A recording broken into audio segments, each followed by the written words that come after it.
Hello everyone, काय म्हणता, कशा आहेत? एमपीएससीची ॲड आलेली आहे 2025ची डिस्क्रिप्टिव्ह बॅचची आणि फॉर्म भरण्याची अर्ज करण्याची शेवटची तारीख हे 17 एप्रिल आहे. आता आपण फॉर्म भरत असताना एक महत्त्वाची गोष्ट म्हणजे त्याच्यामध्ये असतं की आपण वैकल्पिक विषय हे नोंद करायचे तिथं की तुमचा कोणता वैकल्पिक विषय ऑप्शनल आहे आणि त्याचं एक मीडियम पण सांगायचं आहे तुम्हाला की त्याचं जे तुम्ही ज्या भाषेमध्ये लिहिणार आहात, इंग्लिश का मराठीमध्ये लिहिणार आहेत, हे तुम्हाला चूज करावं लागेल. मी डॉक्टर प्रीतम खुने स्टेपअप अकॅडमीमध्ये तुमच्यासाठी अँथ्रोपोलॉजी किंवा मानववंशशास्त्र हा घेऊन आलेलो आहे. हा ऑप्शनल का चांगला आहे ते आज आपण बघून घेणार आहेत. तर why anthropology is the best optional subject for UPSC आणि एमपीएससी. का तर सिलेबस सेमच झालेला आहे युपीएससी आणि एमपीएससी, म्हणून आपण आता त्याच्यामुळेच बघणार आहेत. ठीक आहे. तर मानववंशशास्त्र, एमपीएससीने त्याला मानवशास्त्र म्हणलेलं आहे, पण जास्त अप्रोप्रिएट, जास्त बरोबर हे मानववंशशास्त्र वाटतं. तर ठीक आहे. तर मानववंशशास्त्र म्हणजे युपीएससी आणि एमपीएससी साठी सर्वोत्तम पर्यायी विषय का आहे, वैकल्पिक विषय का आहे? तर सर्वात पहिलं काय, तर हाय स्कोरिंग पोटेन्शियल आहे बाबा. तर काय आपण जे पण करणार आहेत, जे पण ऑप्शनल चूज करणार आहेत किंवा जे पण अभ्यास करणार आहेत, अनलेस अँड अंटिल आपलं सिलेक्शन होत नाही, आपला स्कोअर चांगला येत नाही, तोपर्यंत काही महत्वाचं आहे का? आपल्याला थोडी ना पीएचडी करायची का नॉलेज गेन करायचे? नॉलेज गेन करायचे, पण मेन एम काय आपलं की आपलं फायनल लिस्टमध्ये नाव असावं. तर त्यासाठी हे महत्वाचं आहे. काय तर हाय स्कोरिंग पोटेन्शियल म्हणजे उच्च गुण मिळवण्याची क्षमता. तर अँथ्रोपोलॉजीमध्ये उच्च गुण मिळवण्याची क्षमता खूप जास्त आहे. तर कसं आहे, किती मार्क्स मिळतात वगैरे आपण हे बघणार आहेत पुढं. तर आता याच्यामध्ये बघा, तर याच्यामध्ये महत्वाचे मुद्दे म्हणजे काय, तर अँथ्रोपोलॉजीमध्ये 300+ मार्क्स हे सहजपणे येतात. दुसरे कोणताही वैकल्पिक विषय असेल त्याच्या तुलनेत आपण जर बघितलं तर याच्यामध्ये कमी मेहनतीत, कमी टायमामध्ये एकदम प्रॉपरली जर अभ्यास केला तर 300+ मार्क्स येतात. आता मी का म्हणतो बाबा, मी एवढा कॉन्फिडेंटली कसं काय सांगायला लागलो 300+? का तर मी स्वतः घेतलेले आहेत मार्क्स, मी स्वतः मार्क्स घेतलेले आहेत आणि लास्ट इयर मी गाईड केलेले अराउंड 34 ते 37 विद्यार्थी हे फायनल लिस्टमध्ये आहेत युपीएससीच्या. त्यापैकी मोर दॅन 15 विद्यार्थी हे अँथ्रोपोलॉजीचे आहेत. ठीक आहे. आणि त्यापैकी 2 तर टॉप 10 मध्ये आहेत. बरं, तर बघा महत्वाचं काय, तर अँथ्रोपोलॉजीची रेप्युटेशन आहे बाबा, त्यांना गाजवलेलं आहे की आपण 300+ मार्क्स घेऊ शकतो, जास्तीत जास्त मार्क्स मिळू शकतात. दुसरे ऑप्शनल कोणते, सोशियोलॉजी, फिलॉसॉफी, हिस्ट्री आणि दुसरे कोणतेही लिटरेचरचे विषय किंवा जिओग्राफी जर बघितला तुम्ही, तर त्याच्या तुलनात्मक हे जो विषय आहे त्याच्यामध्ये विश्लेषण जास्त करायची गरज नाहीये, फॅक्ट बेस्ड आहे आणि मिनिमल इंटरप्रिटेशन करण्याची गरज आहे. म्हणजे काय, तर त्याचं समाजशास्त्र, तत्वज्ञान, इतिहास किंवा इतर साहित्यिक विषयाच्या तुलनेत उत्तरे तथ्यार्थित आहेत, तथ्यधारित आहेत आणि कमी विश्लेषणाची गरज आहे.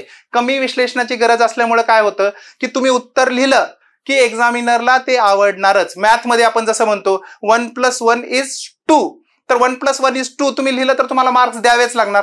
तसंच आहे इथे. अँथ्रोपोलॉजी विषय हा सायन्स आणि ह्युमॅनिटीज दोन्हीचा मिक्सचर आहे.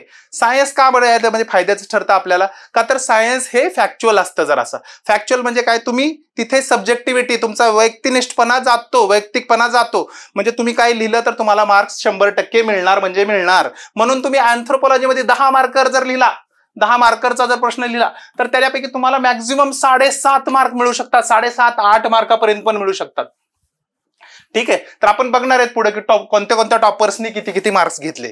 नेक्स्ट काय महत्वाचं, तर सर्वोच्च गुण मिळवलेले आहेत, हायेस्ट मार्क्स मिळवलेले आहेत. आता मी सांगतो, मी असंच सांगितलं तुम्हाला की बाबा मार्क्स जास्त मिळतात, तुम्ही माझ्यावर विश्वास करणार का? नाही ठेवायचा कोणावरच विश्वास. मी तुम्हाला दाखवतो. आता लक्ष्मी एन जे होत्या, ऑल इंडिया रँक 45 होत्या, 45 होता 2018चा, त्यांना आजपर्यंतचे हायेस्ट मार्क्स मिळाले होते. किती? 362. याच्यावर फक्त मॅथमॅटिक्स ऑप्शनल आहे, त्याच्यामध्ये 375 आलेले आहेत. दुसरा कोणताच वैकल्पिक विषय नाहीये ज्याला अँथ्रोपोलॉजीपेक्षा जास्त मार्क्स आले होते. 362 म्हणजे कोणाला तर 10वीत मार्क्स एवढे येत नाहीत. ठीक आहे. 72% आसपास झाले ते. 72% म्हणजे तुम्ही बघा किती झाले आपल्याला. इथेच तुम्ही जर सिलेक्ट होणार असाल तर तुमचा स्कोअर 900 ते 1000च्या मध्ये पाहिजे. तर त्याच्यापैकी जर तुमचे 360 मार्काच्या आसपास जर याच्यात जर आले तर किती सोपं होईल आपल्याला 900 मार्क घेणे. दुसरं काय, तर सिद्धार्थ रामकुमार पीके हे ऑल इंडिया रँक 4 होते युपीएससी मध्ये 2023ला, त्यांना 326 मार्क्स आहेत. पुन्हा निधी पै, तर हे खूपच माझे ब्रिलियंट विद्यार्थी आहेत, मी यांना गाईड सुद्धा केलेलं आहे. निधी पै यांना 110 रँक होता, तर 2022 मध्ये यांना 325 मार्क्स आहेत. पुन्हा Shubham Kumar all India rank 1 2020चे, त्यांना 320 मार्क होते. त्यांनी तर म्हणलेलं आहे की अँथ्रोपोलॉजीमुळे त्यांचं जो रँक 1 आहे तो अँथ्रोपोलॉजीमुळे आला, का तर सिलेक्शन तर ऑब्व्हियसली झालं असतं, त्यांचे जीएसचे पेपर एवढे चांगले होते. अक्षत जैन रँक 2, तुम्ही पुस्तक बघितलं असेल मार्केटमध्ये आहे त्यांचं, तर अक्षत जैन रँक 2 2018 त्यांना 335 मार्क होते. पुन्हा नंतर काय अनुदीप धुरशेट्टी रँक 1 UPSC 2017 318 मार्क. पुन्हा नंतर काय Sachin Gupta rank 3 UPSC 2017 316 mark. तर तुम्ही बघा आता याच्यामध्ये किती मार्क्स येतात, 320 330 मार्क्स तर तुम्हाला ऍव्हरेज मिळतात जर टॉप 10 मध्ये जर तुम्ही बघितलं. भरपूर असे टॉपर्स आहेत की मी ज्यांचे नावं नाही टाकले का तर आपल्याकडे टॉपर्स भरपूर आहेत असे. मी टॉप 10 मध्ये आलेल्यांची सुद्धा नावं काढलेली आहेत मी का तर इयर वाईज घेतलेलं आहे इथं. ठीक आहे, आता पुढे बघूया आपण कंपॅरिझन. जर तुलना केली आपण वेगवेगळ्या विषयाच्या ह्याच्यासोबत की हायेस्ट मार्क्स किती येतात, तर अँथ्रोपॉलॉजीमध्ये बघा ऍव्हरेज मार्क्स तुमचे 290 ते 325 येतात. का येतात बाबा, का तर त्याच्यामध्ये सब्जेक्टिव्हिटी कमी आहे. तुम्ही लिहिलं उत्तर की एक्झामिनरला आवडणारच.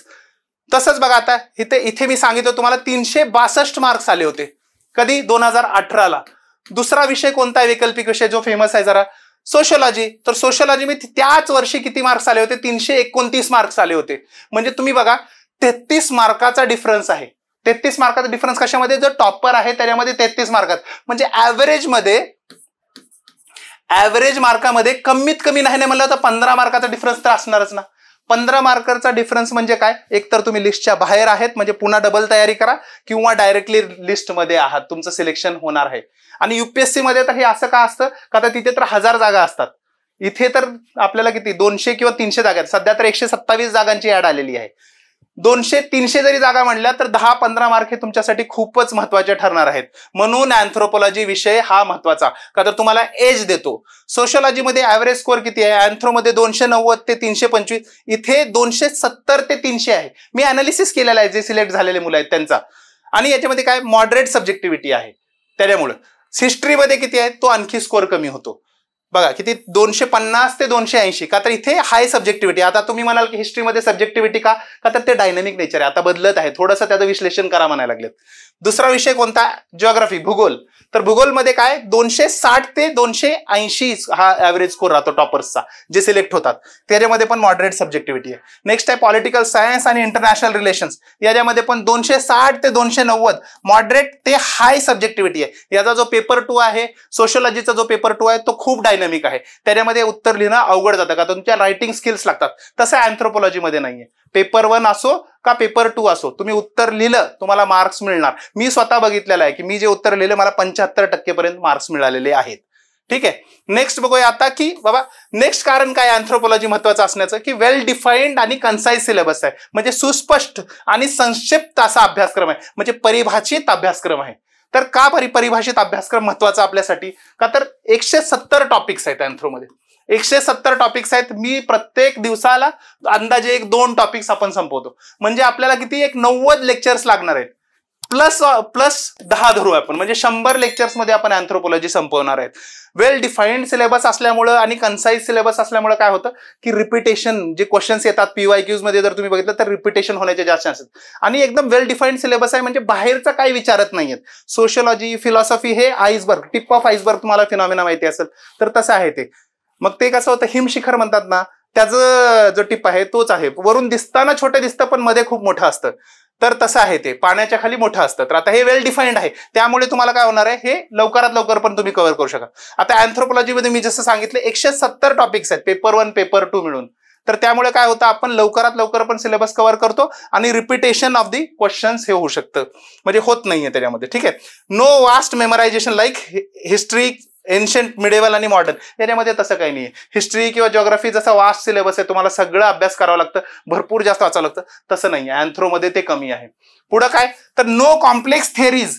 जे सिद्धांत आहेत ते जटिल नाहीये त्याच्यामध्ये. जसं कशामध्ये, तर सोशियोलॉजीमध्ये तुम्हाला जे सिद्धांत आहेत, डर्खाइम झालं, वेबर झालं, मार्क्स झालं, याचा तुम्हाला डिटेलमध्ये अभ्यास करावा लागतं. त्यांचं विश्लेषण विचारतात, अनालिसिसवर क्वेश्चन्स असतात. अँथ्रोपॉलॉजीमध्ये पण थिंकर्स आहेत पण वर आहेत. 1-2 क्रिटिसिझम पाठ केले ते कसे करायचे ते मी तुम्हाला सांगणार आहे. तुम्हाला मार्क्स 100% मिळतात. ठीक आहे, नेक्स्ट काय, तर तुम्ही अँथ्रोपॉलॉजीचा अभ्यास केला तर तुम्हाला GS मध्ये पण फायदा होणार. का तर ओव्हरलॅप विथ GS आहे. सामान्य अध्ययन किंवा जनरल स्टडीचे जे पेपर आहेत त्यामध्ये सहसमानता किंवा एकरूपता आहे. ओव्हरलॅप आता कुठं होते, तर मी छोटेसे तुम्हाला एक्झाम्पल 2 सांगतो. प्रिलिम्स मध्ये सुद्धा ओव्हरलॅप आहे. प्रिलिम्स मध्ये सीसॅटच्या पेपरमध्ये पण अँथ्रोचा ओव्हरलॅप आहे. तुम्हाला माहिती आहे का, ब्लड ग्रुपचे प्रश्न येतात की वडिलांचा ब्लड ग्रुप हा, आईचा ब्लड ग्रुप हा, तर मुलांचा काय असेल. तो मी तुम्ही अँथ्रोपॉलॉजीमध्ये शिकणार आहे, ते एकदम सोप्या पद्धतीने शिकवणार आहे. पुन्हा ट्रायबल इश्यूज प्रिलिम्समध्ये क्वेश्चन येतो, सोसायटी बेस्डचे असतील तर ह्युमन इव्होल्युशनवर विचारू शकतात एखादा प्रश्न, ते येतो. कल्चर तर आपल्याला माहितीच आहे, प्रिलिम्समध्ये आपल्याला थोडासा अवघड जातो, पण कल्चर पण आपला इथं कव्हर होणार, का आपण सोसायटी कल्चरल पार्ट घेतोय, त्यामुळे संस्कृती वगैरे वाचतो, मानवाची उत्क्रांती आणि जे आदिवासी जमाती आहेत त्यांच्या जे प्रॉब्लेम्स आहेत त्याचा अभ्यास करतो. मेन्समध्ये कुठे महत्वाचा आहे जीएस मध्ये, तर सोसायटी पार्ट जो आहे आपला पेपर 1 मध्ये असेल किंवा पेपर 2 मध्ये असेल जीएसच्या, त्या दोन्ही ठिकाणी सोशल जस्टिस आणि सोसायटी पार्ट या दोन्ही ठिकाणी कामाला येतो. पॉलिटीमध्ये आपण अँथ्रोमध्ये 5th शेड्यूल आणि 6th शेड्यूल जो आहे कॉन्स्टिट्यूशनचा त्याचा डिटेलमध्ये अभ्यास करतो, तर ते येणार आहे. पुन्हा टॉपिक जसे रिजनलिझम झालं, नक्सलिझम झालं, हे आपण यांचा पण अभ्यास करतो. तर ते आपल्याला बघा कसं डायरेक्ट इंटरनल सिक्युरिटीचे जे टॉपिक आहेत पेपर 3 मध्ये तिथे कामाला येतं आपल्याला. आणि पुन्हा वेगवेगळ्या जे गव्हर्नमेंट स्कीम्स आहेत ट्राईब्ससाठी, जे वल्नरेबल सेक्शन्स आहेत आपल्या सोसायटीचे, त्यांच्याबद्दल जे स्कीम्स आहेत त्याचाही आपण अभ्यास करतो अँथ्रोमध्ये. तर ते तुम्ही डायरेक्टली जीएस पेपर 2 मध्ये, जीएस पेपर 4 मध्ये डायरेक्टली वापरू शकता. पुन्हा डिझास्टर मॅनेजमेंटमध्ये पण आपण वापरू शकतो. कसं, तर जसं सुनामी आलं होतं अंदमान निकोबारला, मग आपण नंतर सुनामी झाल्यानंतर जेव्हा तिथं बघण्यासाठी गेले की बाबा कोणी वाचलंय का नाही, तर त्यांना कळालं की एक जमात आहे तिथं, ते डायरेक्टली बाण मारत होती हेलिकॉप्टरवर. कोणती जमात होती ते, तर सेंटिनिलीज. त्यांना कळालं की बाबा सायक्लोन आलेला आहे, तर सायक्लोन आल्या आल्या त्यांनी काय केलं की बाबा सुनामी आलेला आहे ते कळाल्यानंतर त्यांनी काय केलं, ते टेकडीवर जाऊन बसले. का तर त्यांना आधीपासून त्यांच्या पूर्वजापासून ते नॉलेज आलेलं आहे की पाणी जर परत गेलं तर याचा अर्थ सुनामी येणार आहे, म्हणून ते वाचले. आपल्याला ते माहित नाही, मग आपण त्यांच्या नॉलेजचा वापर करू शकतो. पुन्हा below sea level rice cultivation, हे पण ह्याच्यामध्ये पण ट्रायबल्स एक्सपर्टीज आहे. पुन्हा आपलं हळद झाले, त्याचं TKDL तुम्हाला माहिती असेल की काय, की ट्रेडिशनल नॉलेज डिजिटल लायब्ररी, याच्यामध्ये सगळे आपण ट्रायबल नॉलेजचा ऍप्लिकेशन वापरतो. ते मॉडर्न वाले भरपूर फार्मा कंपनी वगैरे इथून चोरून त्यांचं पेटंट वगैरे घेतात, त्यांच्यावर केसेस पण चालतात त्याच्यासाठी. ठीक आहे, चला पुढे बघूया आपण. ठीक आहे, आता बघा काय, हा सब्जेक्ट मी जसं सांगितलं तसा लेस सब्जेक्टिव्ह आहे. का, कमी व्यक्तिनिष्ठ आहे आणि नॉन अनालिटिकल आहे, म्हणजे कमी विश्लेषण आहे किंवा नाहीसं म्हणा. एमपीएससी मध्ये कसं आहे, एमपीएससीला हा जो डिस्क्रिप्टिव्ह पॅटर्न आहे हे 2009 ते 2010 मध्ये होता. आधी तेव्हा अँथ्रोपॉलॉजी होता का, नव्हता. अँथ्रोपॉलॉजी नव्हता तेव्हा, अँथ्रोपॉलॉजी नव्हता. म्हणून आता कसं आहे, आता पहिल्यांदा जर एमपीएससी अँथ्रोपॉलॉजी वैकल्पिक विषय हा घेत असेल तर त्यांना याच्याबद्दल आयडिया नाहीये, जास्त आयडिया नाहीये, फॅकल्टीज जास्त नाहीये. त्याचा अर्थ काय, ते जे पण प्रश्न बनवणार आहेत ते सिंपल बनवणार आहेत, म्हणजे स्ट्रेट फॉरवर्ड प्रश्न येणार आहेत. कुठून येणार आहेत, तर मागील 10 वर्षाचे PYQ जर तुम्ही UPSCचे केले तर तिथून तुम्हाला डायरेक्टली फायदा होऊ शकतो. कसा होऊ शकतो आपण ते बघणार आहेत आता. ठीक आहे, आता बघा जे क्वेश्चन्स आहेत ते मी सांगितलं फॅक्ट बेस्ड आहे, म्हणजे कमी व्यक्तिनिष्ठ आहेत. आता की पॉईंट्स काय बाबा, जसं की PSIR ऑप्शनल आहे, याच्यामध्ये ओपिनियन बेस्ड येतात प्रश्न, ओपिनियन बेस्ड एसे टाईप मध्ये लिहावं लागतं तुम्हाला. सोशियोलॉजीमध्ये जे सिद्धांत आहेत ना त्याच्यावर वादविवाद करावा लागतो तुम्हाला प्रेझेंट. अँथ्रोपॉलॉजीमध्ये तसं नाहीये, डायरेक्टली ट्रायबल स्टडीज झाले, जे सिद्धांत आहेत ना त्याच्यामध्ये मोजकं क्रिटिसिझम आहे, जास्त त्याच्यामध्ये अनालिसिस जायची गरज नाहीये. पुन्हा बायोलॉजिकल फॅक्ट्स आहेत, जे ह्युमन एव्होल्युशनचा जो पार्ट आहे, मानव उत्क्रांतीचा, जैविक तथ्य जे आहेत ना ते आहेत सगळे. पुन्हा इथनोग्राफिक स्टडीज, म्हणजे एखादी जमात असेल, एखादी कास्ट असेल तर त्याचा आपण अभ्यास करतो डिटेलमध्ये. तर त्याचा अभ्यास करत असताना जे फॅक्ट्स आहेत तुम्ही मोजके लक्षात ठेवायचे, एक्झाम्पल लक्षात ठेवायचे, मार्क्स येतात. ठीक आहे, तर नेक्स्ट बघा. आता महत्वाचं काय की डायग्राम बेस्ड स्कोरिंग आहे. ज्योग्राफी पेपरमध्ये तुम्ही मॅप काढता, याच्यामध्ये पण डायरेक्टली मॅप काढू शकता. ज्योग्राफी पेपरमध्ये तुम्ही वेगवेगळे डायग्राम्स काढता, इथे पण डायरेक्टली तुम्ही डायग्राम्स काढू शकता. हे मी स्वतः केलेलं आहे म्हणून तुम्हाला सांगतो की जे पण अँथ्रोचे क्वेश्चन्स आहेत त्याच्यामध्ये तुम्ही डायग्राम्स काढून, जसे फ्लो चार्ट झाले, स्कलचा डायग्राम झाला, म्हणजे कवटीचा डायग्राम झाला, नाते जसे तुम्ही दाखवता, हे असे नाते आपण दाखवतो अँथ्रोपॉलॉजीमध्ये. हे कुटुंब झालं एक, म्हणजे विभक्त कुटुंब म्हणतो, न्यूक्लिअर फॅमिली. तर असे डायग्राम्स वगैरे वेगळे काढले ना तर तुम्हाला एक्स्ट्रा मार्क्स मिळतात. तुम्ही विचार करा, असा डायग्राम जर तुम्ही काढला, प्रत्येक प्रश्नामध्ये जर तुम्हाला 1 किंवा अर्धा मार्क जरी एक्स्ट्रा मिळाला तर 20 प्रश्न असतात, म्हणजे 10 मार्क पर पेपर तुमचे वाढणार. 10 मार्क जर तुमचे वाढले आणि तुम्ही हेच जर हॅबिट ठेवली असे डायग्राम काढायचे अँथ्रोमुळे, तर तुमचे टोटल 7 पेपरमध्ये 70 मार्क्स वाढू शकतात. बाकीचे जीएसचे सोडा, अँथ्रोमध्ये तुमचे 20 मार्क्स वाढू शकतात. 20 मार्क्स जर वाढले तर तुम्ही डायरेक्टली लिस्टमध्ये येऊ शकता. ठीक आहे, दुसरं काय तर नो फिलॉसॉफिकल कॉम्प्लेक्सिटी, म्हणजे तुमचं काय की गुंतागुंतीचे काहीच प्रश्न नसतात जसं फिलॉसॉफीमध्ये वगैरे असतात. तर ठीक आहे, तत्वज्ञानाबद्दल रिलेटेड काही क्वेश्चन नसतात, जसं PSIR सोशियोलॉजीमध्ये पण दिसतात. अँथ्रोपॉलॉजी स्ट्रेट फॉरवर्ड विषय आहे कम्प्लिटली. ठीक आहे, नेक्स्ट काय तर 370 रिपीट होतात. 370 मार्काचं रिपीट होतं. किती पैकी? 500 मार्कापैकी.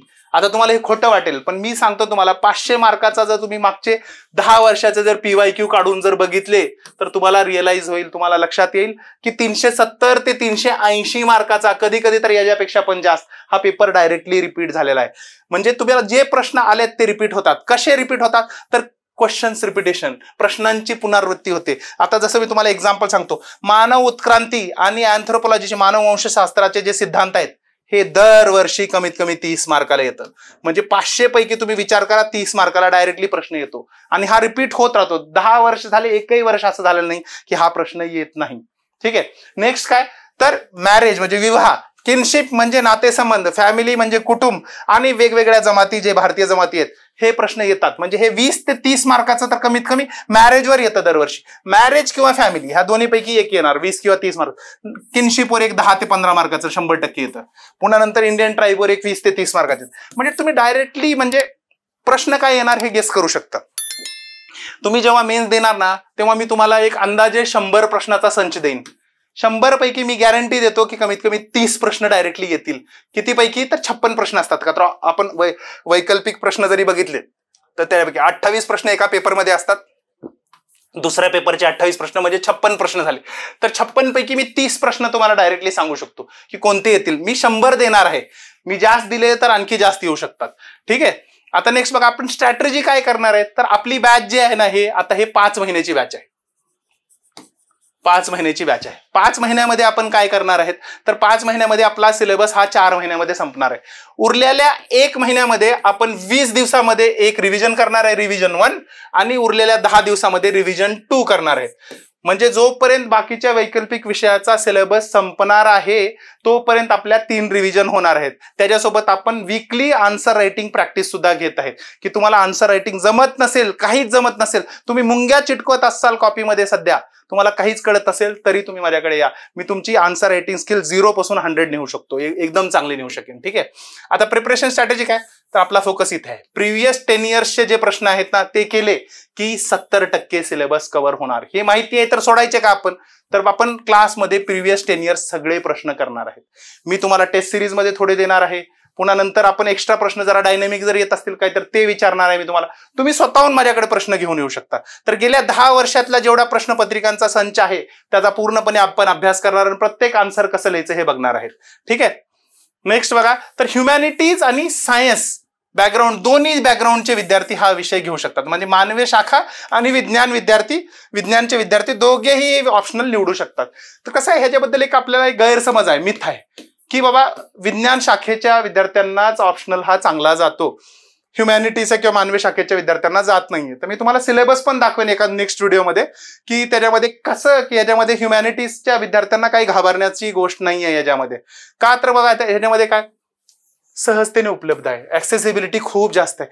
टेक्निकल बॅकग्राऊंडची काहीच गरज नाही. तुम्ही ब्लँक म्हणतात ना, जॉन लॉक जे आहे त्यांचा कन्सेप्ट आहे ब्लँक स्लेट. ब्लँक स्लेट म्हणजे काय तर कोरी पाटी, आपली पाटी लिहायचो बघा, पेन्सिल पाटी, तर तशी कोरी पाटी जरी तुम्ही माझ्याकडे आले ना, मी तिथून तुम्हाला प्रत्येक गोष्ट शिकवेन. तुम्हाला वाटत असेल की तुम्ही प्रीच्या नंतर ऑप्शनल चूज करणार आणि तेव्हा अभ्यास कराल, ते होत नसतं.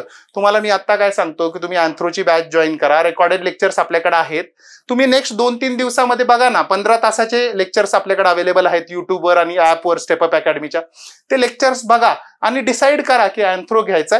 अँथ्रो घ्या, तुम्हाला फायदा होईल. लवकरात लवकर सिलेबस तर कव्हर होईल आणि तुम्ही ब्लँक स्लेट असाल कम्प्लिटली की तुम्हाला काहीच आयडिया नसेल अँथ्रोबद्दल, तिथून मी गॅरंटी देतो तुम्हाला की तुम्हाला 250+ मार्क्स तर येतीलच. आता तुम्ही म्हणाल 250च मी का म्हणालो, का तर 30 मार्क्स पर्यंत हे फरक कसा पडतो तुमच्या रायटिंग ह्याच्यावर फरक पडतो. तुम्ही प्रेझेंटेशन करता त्याच्यामध्ये पण मी पूर्णपणे प्रयत्न करणार आहे की तुमचं इम्प्रूव्हमेंट होणार आहे.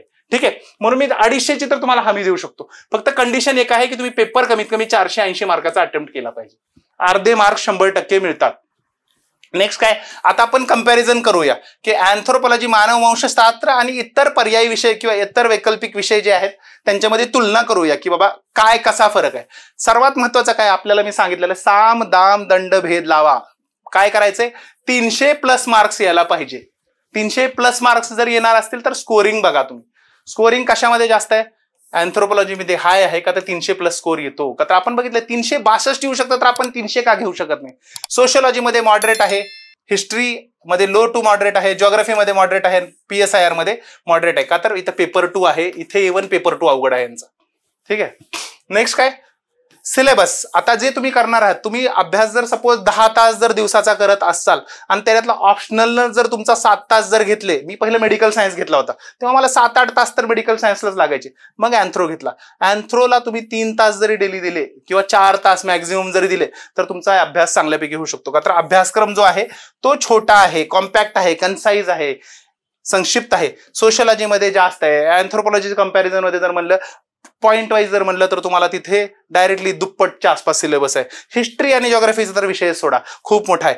PSIR मध्ये पण भरपूर जास्त सिलेबस आहे. नेक्स्ट काय सब्जेक्टिव्हिटी म्हणजे व्यक्तिनिष्ठता अँथ्रोपॉलॉजीमध्ये कमी आहे. का तर हा सायंटिफिक सब्जेक्ट आहे, जरासा सायंटिफिक सब्जेक्ट आहे. ह्याची बॉडी सायंटिफिक आहे आणि आत्मा जो आहे, शरीर सायंटिफिक आहे, आत्मा जो आहे तो ह्युमॅनिटीजचा आहे, मानवीय शाखेचा आहे. ठीक आहे. त्यामुळे कसं होतं की त्याची सब्जेक्टिव्हिटी निघून जाते. Sociology, history, geography, PSIR, philosophy या सगळ्यांमध्ये सब्जेक्टिव्हिटी खूप जास्त आहे. नेक्स्ट काय तर क्वेश्चनचं रिपिटेशन म्हणजे प्रश्न जे आहेत त्याची पुनरावृत्ती होते का नाही होते. तर अँथ्रोपॉलॉजीमध्ये सांगतो मी, जसं सांगितलं तुम्हाला 370-380 मार्काचं होतं. म्हणजे काय तर 70 ते 75% प्रश्न हे रिपीट येतात. सोशियोलॉजीमध्ये किती आहेत बाबा तेच तर 40 ते 45% आहे फक्त. मी हिशोब काढलाय, पूर्ण बघितल्यात, लास्ट 10 इयर्सचे क्वेश्चन बघितलेत. हिस्ट्रीमध्ये तर ते आणखी कमी होतं, 30 ते 40% फक्त. जिओग्राफीमध्ये 40 ते 50% आहे आणि PSIR मध्ये 40 ते 45% आहे. ठीक आहे. तर बघूया, हे जे कळालं तुम्हाला. तर स्कोरिंग कडे तुम्ही ध्यान द्या, सिलेबस बघा, सब्जेक्टिव्हिटी बघा आणि क्वेश्चन रिपिटेशनवर बघा. याच्यातून गॅरंटी होईल की तुमचे मार्क्स हे 300+ येऊ शकतात. ठीक आहे. मी स्वतः केलेलं आणि तुम्हाला सांगितलं की टॉपर्स भरपूर माझे स्टुडंट राहिलेले आहेत.